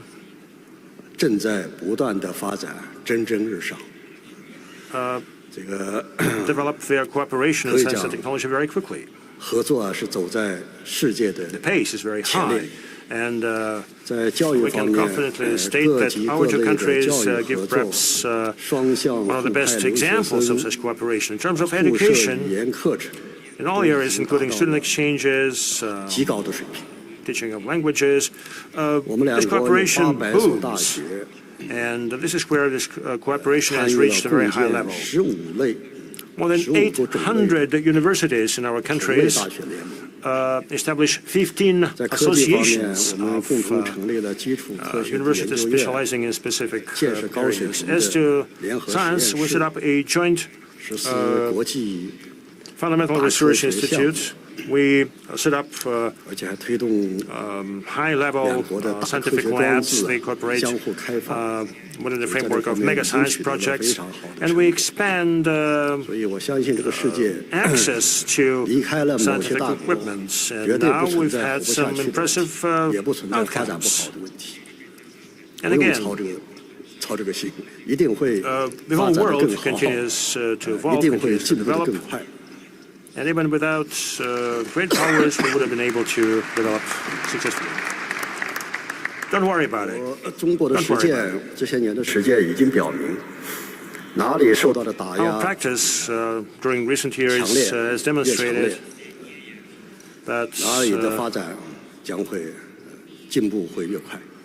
wherever you hit the hardest, this is where you would develop faster. The Americans are trying to block development of our science and technology. And this is not something that emerged yesterday or the day before yesterday. This is something that they've been doing for decades. However, all their attempts only make us stronger in the areas that are trying to hit. Today's restrictions only create good incentives for our development going forward.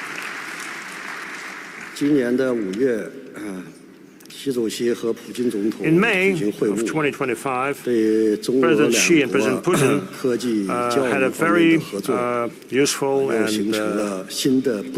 effective meeting. They charted out some new plans for future cooperation in science and technology. And I think that implementation of those initiatives would only help to further strengthen and expand our collaboration and would expand the scope of this collaboration in such areas as AI, low-carbon technologies, biotechnologies, new materials, aviation, space.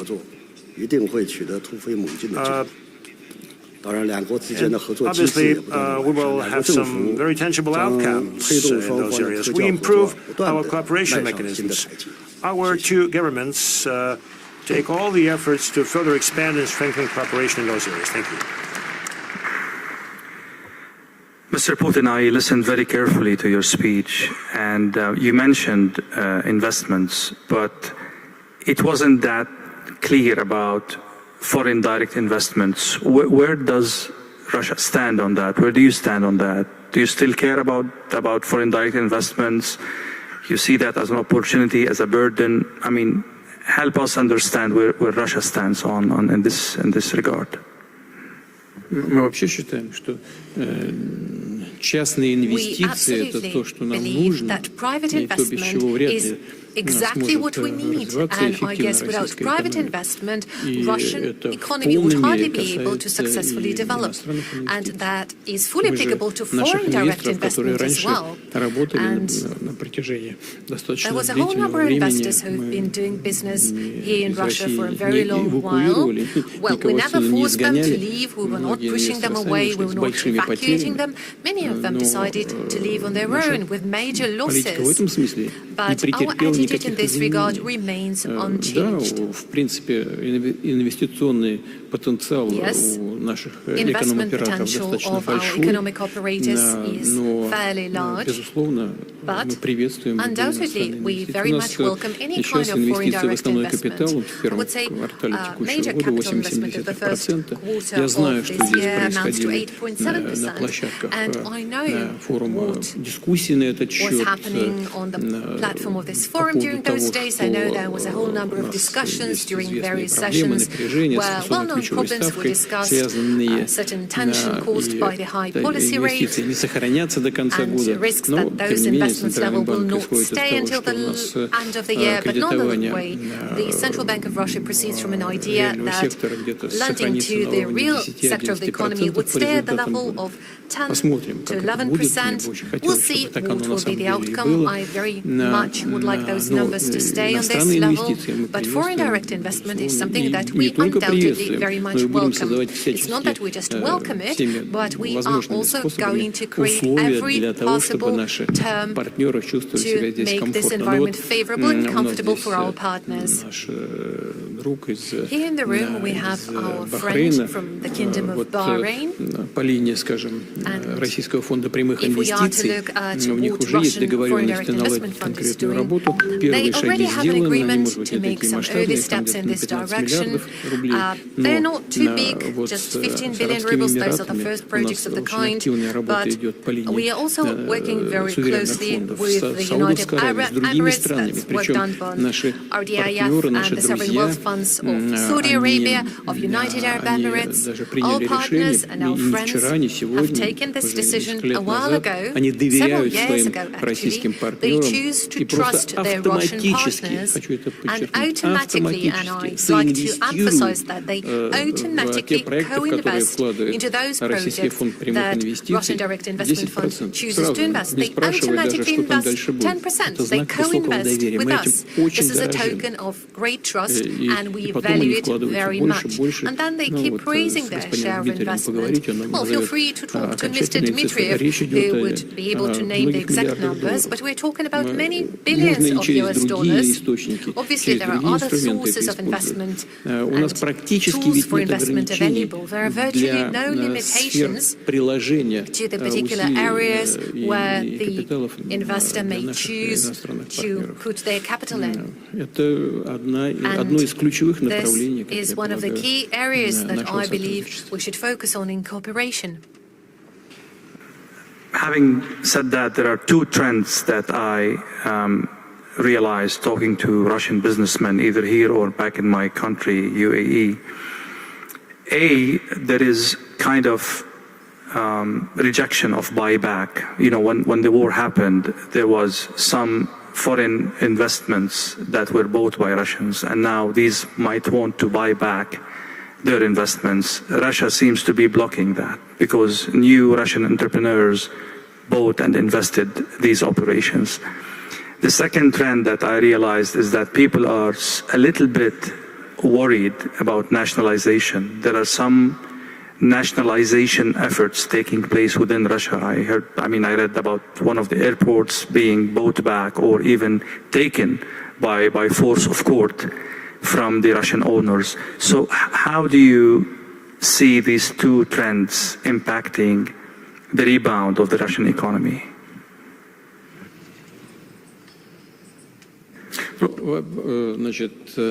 Национализация не может положительно влиять на рост российской экономики. Мы отдаем себе в этом отчет. Тот случай, о котором вы сказали, речь идет насколько я понимаю, об аэропорте Домодедово в Москве. Простите за моветон, возня вокруг этого объекта идет уже давно. Не вчера возник этот спор между соответствующими структурами. Он идет много лет. Quite a long while. It's been in place for many years, and the final outcome of that was this very court decision that you referred to. But it has nothing to do with nationalization. It was a court decision. Nationalization process is described by law, and we do not apply this law. We do not apply those norms. And I've been saying it repeatedly at my meetings with the business community. All I'm saying is that in the course of privatization, there was a whole number of mistakes and unfair steps made. We know cases when something that would cost millions would be privatized for $1 ruble. But in terms of social justice, были не лучшие решения, но еще худшим решением будет сейчас начать это все назад забирать. Поэтому, на мой взгляд, нужно в конце концов выработать нормативную базу по срокам давности всех событий подобного рода и закрыть эту тему раз навсегда на всю оставшуюся жизнь. Поэтому вот то, что вы сказали, деприватизация не имеет никакого отношения. Что касается возможного возвращения наших партнеров, так называемый байбэк, здесь тоже есть определенные вещи, на которые мы должны обратить внимание. Первое, мы должны понять, кто и как у нас уходил. На каких основаниях? Если кто-то уходил по политическим соображениям, под давлением своих политических элит своих стран, то это значит ненадежные партнеры. Они поставили в трудное положение трудовые коллективы, которые могли оказаться на улице. Видимо, к этому и стремились. Но ничего не получилось, потому что российский бизнес перехватывал управление, заходил в освобождающиеся ниши и, откровенно говоря, в этом смысле решения подобного рода способствовали изменению качества российской экономики, потому что наши предприниматели входили в управление этими компаниями, становились их собственниками. Но если есть юридически обязывающие документы, которые прописаны между are agreed были on прописаны между партнерами, by the которые partners, гарантировали этот самый and if buyback, those legal ну что же, тогда documents надо do foresee the и buyback российским option, well, компаниям then there is no будет эти other way условия but Russian выполнять. companies Мы за have то, to чтобы comply отношения with были those надежными и requirements. We стабильными. want to make sure Но that так не relationships всегда are происходило. reliable Поэтому and у stable. правительства That has Российской not always Федерации been the есть case, поручение, они сейчас which is why отработают это, и I've given an прошу instruction to the депутатов Russian government. парламента They're going to act on поддержать that, and I то, request что будет the members of the выработано. Russian Нам parliament нужно to будет support those все-таки suggestions принять once they are решение в целом elaborated and presented for hearing. по But I do believe we need to возвращению make a тех comprehensive иностранных компаний, которые decision хотят regarding вернуться на comeback наш of рынок. those Western companies who are Мы willing должны to come back поддержать to the Russian все, market. что We нам have to выгодно. support all the initiatives that favor us.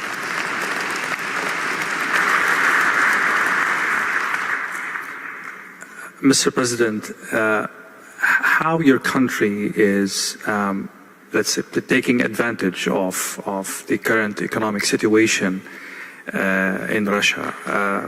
Like, you know, people left, businesses are left back. There are opportunities in the market now for a country like Indonesia. How are you leveraging the situation? As I mentioned that I have had good relations with Russian business entities, business groups, but mostly I have to be very frank, they were interested and they are interested in coming into Indonesia. And because I think we have a lot of sectors that are still very, let us say, at the ground level, a lot of way to grow. And so basically it's mostly Russian groups that want to come to Indonesia. But before, our groups have joint ventures with Russian groups in commodities trading, oil and gas. So, and now we open our markets for Russian agricultural products. So, I think it's not that we're going to take advantage, but we are going to look for all opportunities. Because we have also been given a very heavy dose of tariffs from, everybody knows, right, from the American market. Yeah? So we are forced now to look for new markets.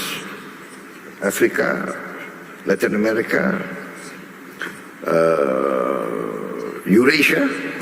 We are just concluded. We're in the process of concluding a free trade agreement with the Eurasian Union. So European Union, of course. So it's a matter of, for us, it's a matter of diversity. But yes, we are confident. We have our strengths. We have our ability, and our relations also with China is very good and very strong. So it's not that we are optimistic, to say the least. Thank you.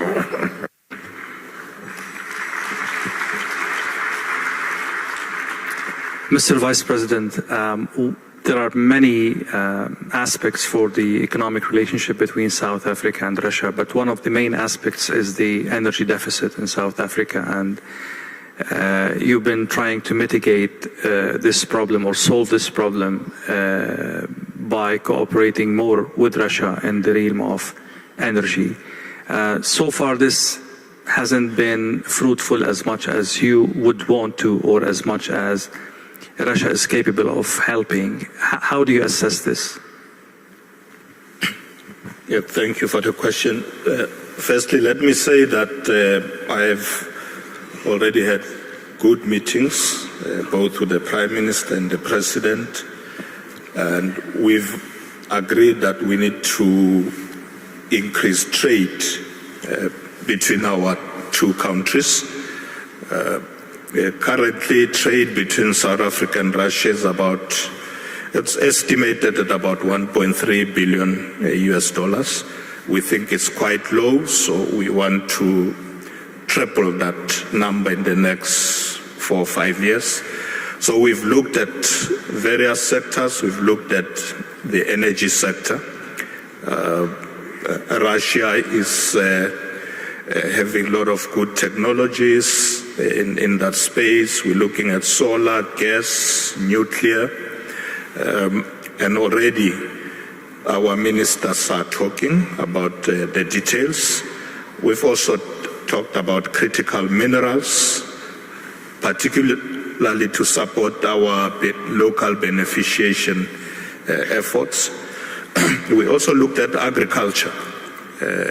We are exporting citrus fruits to Russia. We are exporting wines. But we need to increase the volumes. We have what we call South Africa-Russia Business Council. They are also making deals on what we import from Russia. One of the business people was telling me yesterday he has just signed a deal to import Russian vodka to South Africa and obviously to the African continent. So the work has started. We all agree that we need to do more. We need to increase trade between our two countries. All what we have to do as well is to also cut the red tape.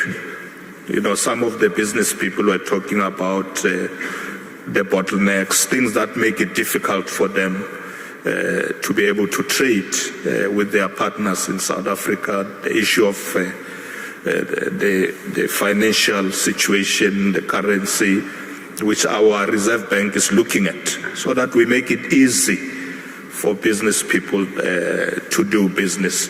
So it is our commitment, and we've agreed on all these areas.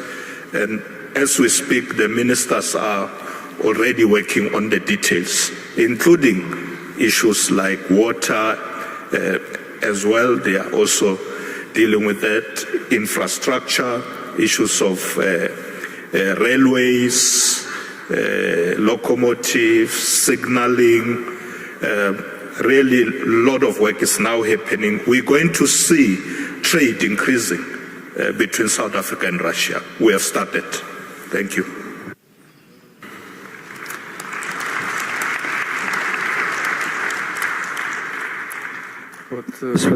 Да, мой коллега из A colleague of mine from South Africa said that imports of Russian vodka are about to happen to South Africa. Well, you know what? Это очень правильный и серьезный шаг. It's a most important Почему? and proper Потому что step. если водки выпить, как у нас говорят, надо же закусить чем-то. И поэтому за этим наверняка последуют поставки мясной продукции. Meat supplies will follow. Значит, или поставки зерна. Вот поставки зерна. Мы, например, собираемся вместе с нашими друзьями из Бахрейна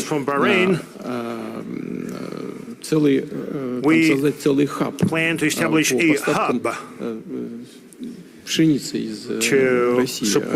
Хочу напомнить, что Россия уверенно занимает первое место в мире по продажам пшеницы на мировом рынке. И в этом заинтересованы очень многие страны арабского мира. Вот в этом направлении шаг за шагом мы будем двигаться. Что касается энергетики, то действительно здесь много возможностей по этому направлению, включая атомную энергетику. В этой связи напомню, что компания «Росатом» является безусловным лидером в мире по развитию атомной энергетики и строит, по-моему, 22 блока в мире. 22. Это самый большой показатель, опережающий, значительно опережающий всех наших конкурентов. Мы рассматриваем такую возможность по совместной работе и в других странах-партнерах. Поэтому здесь действительно много хороших и перспективных направлений. Я уже не говорю про углеводороды, это само собой разумеется.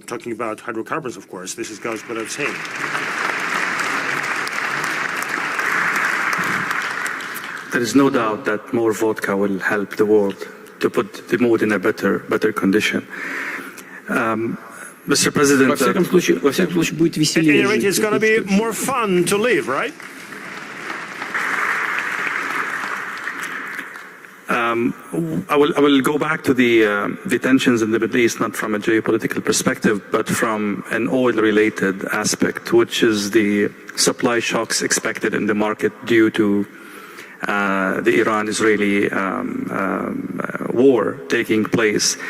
Can Russia step in, or pure capacity is constrained by sanctions and limitations?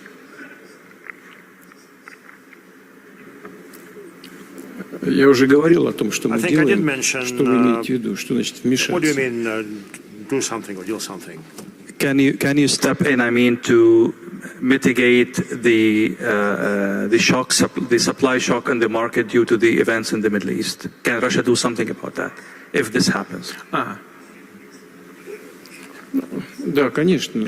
Во-первых, дело не в нас. Дело в том, что мы очень строго выполняем. Дело не только в нас. Мы очень строго выполняем все наши договоренности в рамках работы с нашими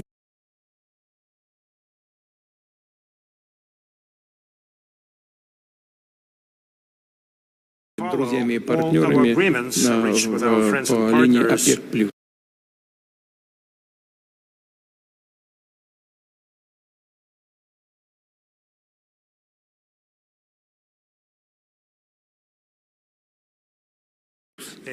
Эти страны сознательно ограничивают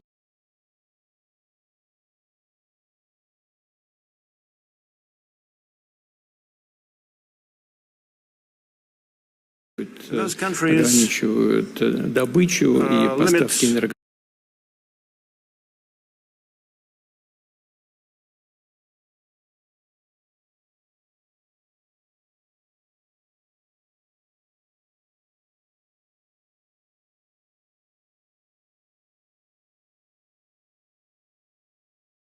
Носителями на мировой рынок. Сейчас, правда, по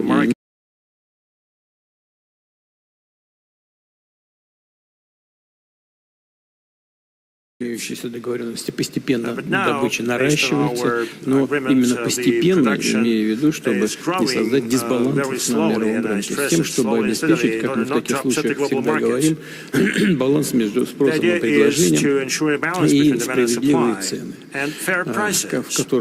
которые были бы комфортны как странам-производителям, так и странам-потребителям. Конечно, мы видим, что сегодняшняя ситуация на Ближнем Востоке, сегодняшняя ситуация, связанная с конфликтом между Ираном и Израилем, привела к определенному росту цен. Но этот рост, на взгляд наших экспертов, не является значительным. Как сейчас, 75 $75 за баррель, то есть, а был 65, на $10 вырос и стабилизировался на этом уровне. Многие страны, в том числе и страны залива, могут нарастить эти поставки, добычу нарастить и поставки на мировой рынок увеличить. Но, повторю, мы это делаем, как правило, согласованно, надеюсь, так оно и будет. В этом смысле и Объединенные Арабские Эмираты вносят очень существенный вклад, и наследный принц Саудовской Аравии очень ответственно к этому относится. причем у нас решения всегда сбалансированный характер носят. Мы посмотрим все вместе, как будет развиваться ситуация, пока какой-то оперативный такой реакции не требуется.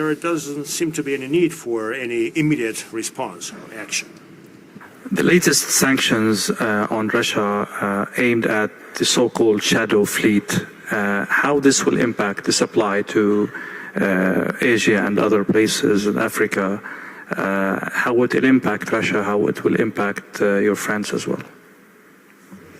Вы знаете, дело в том, что наши недоброжелатели, они изыскивают постоянно какие-то способы нанесения нам экономического ущерба. И прежде всего сами от этого страдают.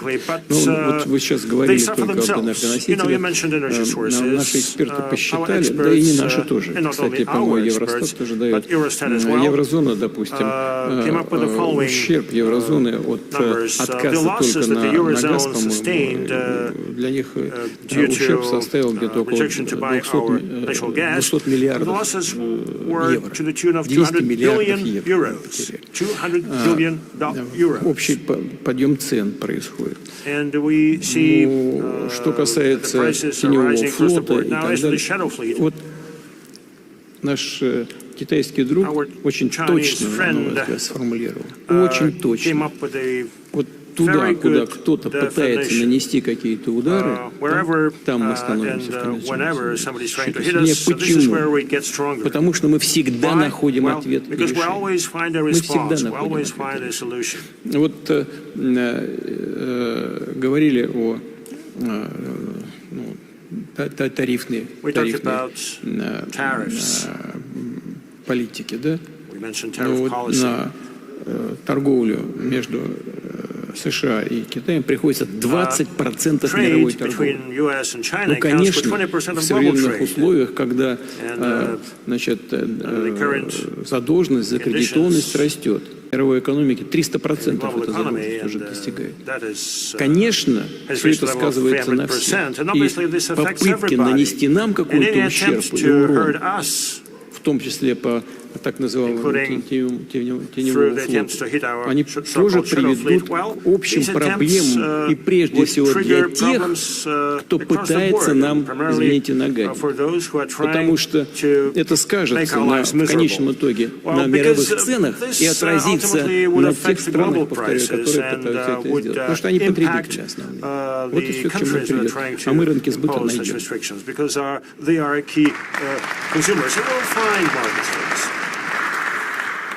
It's a very interesting tone in this answer.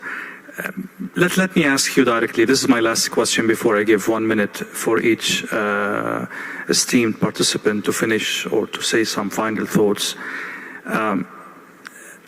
There are enough reports out there, credible reports, that this war is killing the Russian economy. Your inflation rate is very high. Your interest rate is very, very high. Your growth by the best optimistic scenarios will not exceed 1.5% this year. Is this war killing your economy?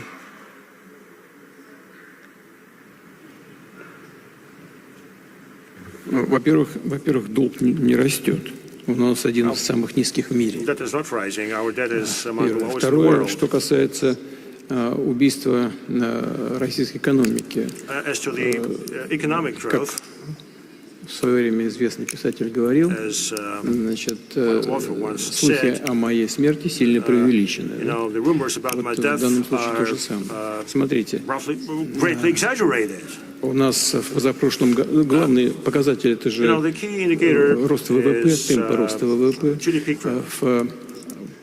В позапрошлом году рост ВВП в России составил 4,1%, в прошлом году 4,3%, общемировой рост, And the global если мне growth, память не изменяет, my memory serves me right, is 3,3%, то есть мы росли 3.3%, выше which мирового, means that we среднемирового grew faster than темпа. the world average. Соединенные Штаты росли темпом 2,8%, 2.8%, а еврозона вообще Eurozone 0,9%. 0.9%. То есть очевидно, что Россия совершенно точно добивается хорошего темпа и прогресса. Is demonstrating А good если progress вычистить and из is этого все, что good связано pace. с углеводородами, If we, то рост у нас будет еще discount значительнее. hydrocarbons, the Какой? growth В позапрошлом году would be even higher. It 7,2%, would be 7.2 а в last прошлом year. почти 5%. I'm sorry, 2023, and 4.9 last year. Но это не самое главное. But this is not the most important thing.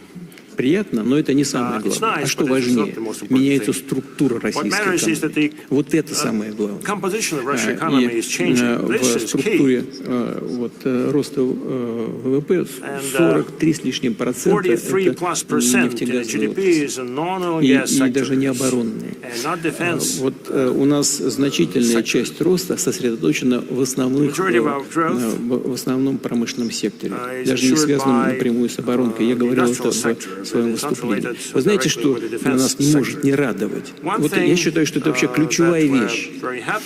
Мы все время говорим об импортозамещении. И действительно выделяли солидный финансовый ресурс на то, чтобы замещать те продукты, которые с нашего рынка ушли в силу и санкций, и ухода некоторых западных компаний. Вот в настоящий момент происходит очень позитивный момент, который заключается в том, что у нас все больше и больше появляется продуктов, основанных на собственных решениях, собственной платформе, связанных с развитием науки и высоких технологий. Вот это объем этого продукта постоянно увеличивается. И это говорит об изменении структуры российской экономики. Это одна из наших ключевых целей и задач. Вот промышленность растет еще большими темпами, чем ВВП страны. И в прошлом году, по-моему, это рост был где-то в районе 7%, 7,2% промышленности. Сейчас в первом квартале текущего года тоже уже 1,6, 1,9. Рост продолжается. Все это происходит на фоне достаточно низкой безработицы. Она у нас на историческом минимуме находится, 2,3%. Да, конечно. Платой за вот такой резкий рост экономики, для нас это достаточно быстрый темп, стала инфляция. Но Центральный банк и правительство предпринимают необходимые усилия, в том числе это касается ключевой ставки высокой. Вы наверняка были свидетелем дискуссий, которые идут и в правительстве, и между правительством и Центральным банком. Да, конечно, простых решений здесь нет, но в целом нам удается справляться и с этой проблемой. Ведь, смотрите, все-таки уже однозначная цифра инфляции, уже 9,6, по-моему, или обязательно кивнет, где-то 9,6, да? И некоторые говорят, что там базовая инфляция уже 5, но я сейчас не буду вдаваться в детали, они мне грузили меня 3 дня назад, объясняя, что такое, откуда взялись эти 5%, но все-таки Банк России считает, что где-то по году мы выходим уже на 7-8. Я думаю, что это будет 7. Надеюсь на это. Но соответствующим образом это значит, что меры, которые предпринимаются финансовыми властями России, они дают положительный результат. Есть вопросы, их много, которые мы должны решать. Вот руководитель Сбербанка улыбается, вяло кивает, ему чего не улыбаться, у него маржа 5,7%, а в западных основных финансовых институтах 3,7 максимум, понимаете? Это что же результат? Да, и в банковском секторе там есть на что обратить особое внимание. Но в целом у нас ситуация устойчивая, надежная. Рассчитываю на то, что так оно и будет оставаться.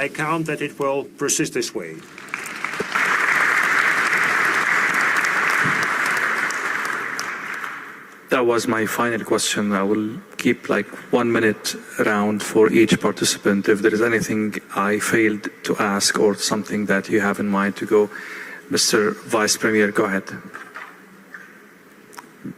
Mr. Vice.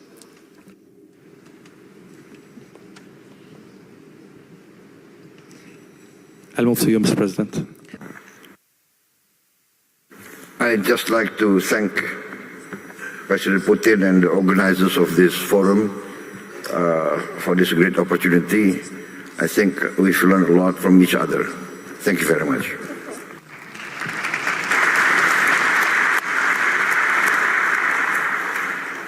I would join my voice to you, Mr. President, and I would like to thank His Excellency Mr.